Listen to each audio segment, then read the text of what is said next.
VCT મહિલા arts and commerce college Bharuch ખાતે હાજી ઉસ્માન ગની પટેલ સ્કોલરશિપ એવોર્ડ કાર્યક્રમ યોજાયો હતો, જેમાં મુખ્ય અતિથિ તરીકે જનાબ મોહમ્મદ સોહેલ ઉસ્માન ગની પટેલ તેમના માતા અને બહેન સાથે ઉપસ્થિત રહ્યા. ઉપરાંત મહોરમ હાજી ઉસ્માન ગની પટેલના ભાઈ જનાબ યાકુબભાઈ જીવા અને જનાબ ગુલામભાઈ જીવાએ સહપરિવાર ઉપસ્થિત રહી કાર્યક્રમની શોભા વધારી હતી.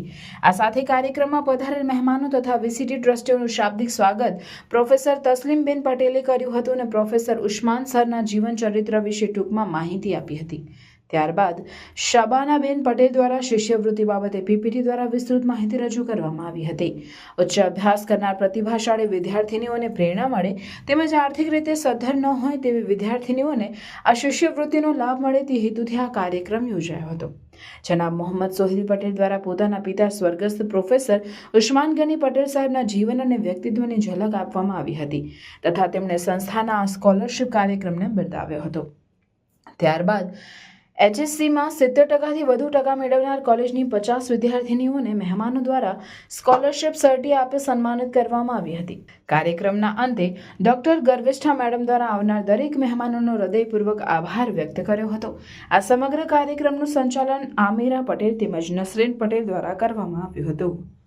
વલ્લી ચેરિટેબલ ટ્રસ્ટ સંચાલિત વીસીટી મહિલા આર્ટ્સ એન્ડ કોમર્સ કોલેજમાં સ્કોલરશિપ વિતરણનું આયોજન કરવામાં આવ્યું છે. આ સ્કોલરશિપ મરહૂમ હાજી ઉસ્માન પ્રોફેસર પટેલના નામથી એનાયત કરવામાં આવશે. આ સ્કોલરશિપનો મુખ્ય ઉદ્દેશ્ય એ છે કે FY BE અને BComમાં જે વિદ્યાર્થીનીઓ નક્કી કરેલ ક્રાઇટેરિયામાં આવતી હોય અને એવી વિદ્યાર્થીનીઓ કે જે ખરેખર પ્રતિભાશાળી છે અને એવી વિદ્યાર્થીનીઓ કે જે આર્થિક રીતે પછાત છે અને અભ્યાસથી વંચિત ન રહી જાય, તો એ ઉદ્દેશ્યથી આ સ્કોલરશિપ એનાયત કરવા જઈ રહી છે. આ સ્કોલરશિપ મરહૂમ હાજી ઉસ્માન પ્રોફેસરના પુત્ર મોહમ્મદ સોહેલભાઈના હસ્તે એનાયત કરવામાં આવશે.